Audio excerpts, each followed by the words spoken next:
ఆదర్శంగా లేకపోవడం. సార్ నాకు మా నాన్నగారిలా కష్టపడాలని ఉందని, లేకపోతే వాళ్ళ విలువలను నేను పాటిస్తానని ఎవరు పిల్లలు చెప్పట్లా. ఈరోజు మన స్థానం పిల్లల మైండ్లో మన స్థానం లేదు. ఆ స్థానం ఎవరు ఆక్యుపై చేశారండి? ఎవరు ఆక్యుపై చేశారు?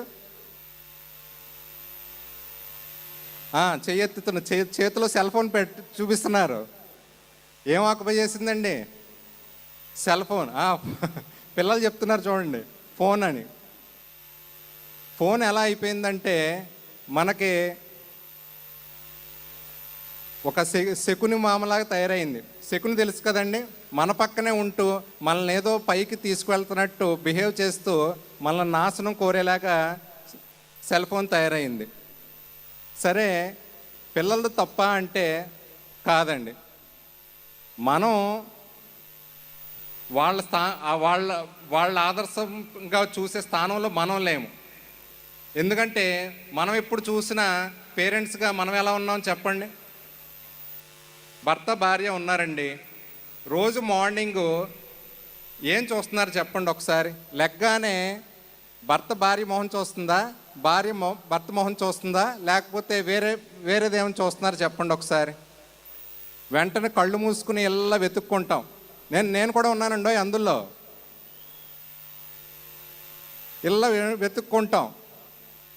వెతుక్కుంటే దేని గురించి వెతుక్కుంటామండి? భార్య లెగిసిందా లేదానా? కాదు, ఫోన్ ఎక్కడుందని వెతుక్కుంటాం. ఫోన్ తీసుకుని వెంటనే మొదలు పెడతాం టిక్టాక్ వీడియోలో, ఫేస్బుక్, ఇంకంతే. ఇంకా అక్కడ ఒక పావు గంట గడిచిపోతుంది. పడుకునేటప్పుడు అంతే. ప్రేమగా భార్యతోటి మాట్లాడింది లేదు, భార్య భర్తతోటి మాట్లాడింది లేదు, సెల్ ఫోన్ తోటే ఇది. మళ్ళీ లెగిసాక దాన్ని చూసాక గుడ్ మార్నింగ్ ఎవరికి చెప్తామండి? గుడ్ మార్నింగ్ ఎవరికి చెప్తాం? ఫోన్లో మళ్ళీ ఫ్రెండ్స్కి మెసేజ్లు పెడతాం. మొత్తం అంతా కూడా మన స్థానం అంతా కూడా పతి పత్ని ఔర్ ఓ కింద ఒక సవతిని తీసుకొచ్చి, కరెక్ట్గా ఇద్దరి మధ్యన ఒక సవతిని తీసుకొచ్చి పడుకోబెట్టుకుంటున్నాం మనం. అక్కడి నుంచి నా మాట నువ్వు వింటలేదు, నీకంటే నాకు గౌరవం లేదు, నాకంటే నీకు గౌరవం లేదు. ఆవు చేలో మేస్తే దూడ గట్టును మేస్తుందా అని సామెత. మనమేమో సెల్ ఫోన్లు ఎలా ఉంటే పిల్లలు సెల్ ఫోన్ చూడకుండా ఉంటారా? అరచేతుల అసహ్యాన్ని తీసుకొచ్చి మన పిల్లలకి మనమే ఇస్తున్నామండి. ఈరోజు పిల్లల్ని కంట్రోల్ చేసే ధైర్యం కానీ ఎవరికి పేరెంట్స్కి లేదు. నేను ఛాలెంజ్ చేస్తున్నాను, మీరు ఎవరైనా సరే మీకు ధైర్యం ఉంటే మీ అబ్బాయి టీవీ చూస్తున్నప్పుడు రిమోట్ లాక్కోగలరా? ఎంతమంది ఊరుకోండి, మీరు లేస్తున్నారు కానీ టీవీ లేదా? ఓ సూపరు, ఎక్సలెంట్ అండి. మీరు కానీ మీ అబ్బాయి చేతుల్లో కానీ అమ్మాయి చేతుల్లో కానీ రిమోట్ లాక్కోగలుగుతున్నారంటే చాలా గ్రేటు. వాళ్ళు అయితే అపరిచితుల్లాగా అయిపోవాలి, లేకపోతే చంద్రముఖిలాగానే అయిపోతారు.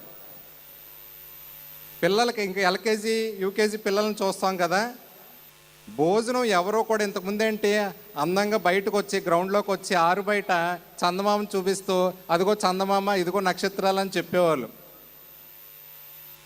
ఇప్పుడు అంతా ఏం చేస్తున్నారు? ఐప్యాడ్ సెల్ ఫోన్లో పెట్టి, ఏంటి బేబీ షార్క్ సాంగ్, అది టుడ్డు అని వస్తుంది కదా, ఒకటి స్టాండర్డ్ సాంగ్ అనమాట. ప్రపంచంలో ఎక్కువ చూసిన వీడియో అదే. యూట్యూబ్లో చూస్తే మీరు ఒకటి ఫస్ట్ సాంగ్ సెకండ్ సాంగ్ ఉంటుంది, అది ఆ బేబీ షార్క్ సాంగ్ పెట్టుకుని ఇంకంతే అమ్మలందరూ కూడా అది పిచ్చేయడం, నోట్లో కుక్కేయడం. చిన్నప్పటి నుంచే మనకు వాళ్ళకి అలా అలవాటు చేస్తే ఇంకా మనమేం నేర్పిస్తున్నాం? మనల్ని చూసి వాళ్ళే నేర్చుకుంటున్నారు. ఇంకా దుర్మార్గమైంది ఏంటంటే పిల్లలు, మేము చూస్తున్నాం కదా, పిల్లలను మా పిల్లలకి ఏమీ చెప్పకూడదు. ఇప్పుడే మన విజయవాడలో ఇప్పుడే కొత్తగా మొదలు పెట్టారు, ఏంటి చెడు వెనకో చెడు చూడకు, అదే చెడు పోస్ట్ చేయకి వెళ్ళా అంటున్నారు కదా. సేమ్ అలాగే మా దగ్గరకు వచ్చే పేరెంట్స్ అంటున్నారనమాట, పని చెప్పకు, పని చేయకు, పని చూడకు సార్, పిల్లలకు మాత్రం అలవకూడదు సార్, లిఫ్ట్ పెట్టేయండి. ఏంటి 2 ఫ్లోర్స్కి ఎక్కలేకపోతే ఇంకా వాడికి ఫిజికల్ యాక్టివిటీ ఏముంటుందండి? అసలు ఎండలో తిప్పకూడదు. ఏంటి గ్రౌండ్ టైం కూడా ఏదో మొత్తం 3 వద్దు, 4 లేకపోతే అలాగా. సో మనం వాళ్ళకి పని చెప్పకపోతే రేపొద్దుట ఇండిపెండెంట్గా ఎలా ఉంటాడు? ఈరోజు అందరూ కూడా ఇండిపెండెన్స్గా కోరుకుంటున్నారు, ఫ్రీడమ్ కోరుకుంటున్నారు, ఇండిపెండెంట్ కాదు. ఫ్రీడమ్కి ఇండిపెండెన్స్కి తేడా ఏంటంటే, ఫ్రీడమ్ ఏంటి? విచ్చలవిడిగా ఇష్టం వచ్చినట్టు వాడు ఏమన్నా కూడా ఓకే అనేయడం. ఇండిపెండెంట్ ఏంటంటే పక్క వాళ్ళ మీద డిపెండ్ లేకుండా చేయగలగాలి. మేము హాస్టల్లో చూస్తాం, మాకు 9th క్లాస్ వచ్చాక కూడా ఇంటర్మీడియట్ పిల్లల్ని చూస్తాం, కనీసం బట్టలు లేకపోతే ఏదైనా టవల్ తీసుకొచ్చి స్నానం చేసి తుడుచుకునే కనీసం ఆరేరు, అలా బెడ్ మీద పాడేస్తారు. ఇదేదో నా పని, చైర్మన్ గారు ఉన్నారు చేస్తారు అనుకుంటారో ఏంటో. మేము వాళ్ళకి ట్రైనింగ్ ఇచ్చి ఇంచుమించు 2 months పడుతుందండి ట్రైనింగ్ ఇవ్వడానికి మాకు. మళ్ళీ వాళ్ళు బట్టలు ఎలా ఆరేసుకోవాలి, పక్క ఎలా సర్దుకోవాలి, బాసిపోయిన బట్టలు ఎలా బట్టలు వేయాలి అని. ఈ రోజున కోవిడ్ అయ్యాక కోవిడ్ మాత్రం ఒకటి బాగా హెల్ప్ చేసింది మాకు. ఏంటి, అప్పటిదాకా ఇంటి దగ్గర స్టూడెంట్స్ని చూడలే, ఎలా ప్రవర్తిస్తారో, వీళ్ళ క్లాసులు ఎలా ఉంటారో, ఎంత జాగ్రత్తగా ఉంటారో చూడలేదు ఎప్పుడు. కోవిడ్లో ఏం చేశారు, పిల్లలందరూ కూడా ఎక్కడున్నారండి, ఇంట్లోనే ఉన్నారు కదా. వీడు ఆన్లైన్ క్లాసులు ఎలా వింటున్నాడో, వీడి క్యారెక్టర్ ఎలా ఉందో అన్నీ అబ్జర్వ్ చేశారు అందరూ. అప్పుడు మొట్టమొదటిసారిగా కోవిడ్ అయ్యాక పిల్లల్ని తీసుకొచ్చాక, సార్ మీ టీచర్లు మాత్రం దేవుళ్ళండి. ఎందుకు? ఇంట్లో మొత్తం మన వాళ్ళు విశ్వరూపం చూశారు. లెసన్స్ కానీ ఇవన్నీ కూడా మన వాళ్ళు ఎలా ఫాలో అవుతారు, లేకపోతే స్టూడెంట్ ఎలా బిహేవ్ చేస్తున్నాడు అనేది చూశారు. కాబట్టి తస్మాత్ జాగ్రత్త. మీరు ఇందాక సమస్య చెప్పాను, పరిష్కారం కూడా అదే. మీ పిల్లలకి పని చెప్పడం, ఏదో చిన్న పని అయినా చేయించండి వాళ్ళతోటి. బెడ్షీట్స్ మడత పెట్టడం దగ్గర నుంచి చిన్న కూరగాయలు తీసుకురమ్మంటం దగ్గర, ఇటువంటివన్నీ కూడా వాళ్ళకి పని చెప్తే అదే వాళ్ళకి ఆ సమస్యకి పరిష్కారం అని నేను నమ్ముతున్నానండి. సరే, ఇంకా ముందు మళ్ళీ మాట్లాడుకుందాం. ఈరోజు పిలిచినటువంటి వక్తలు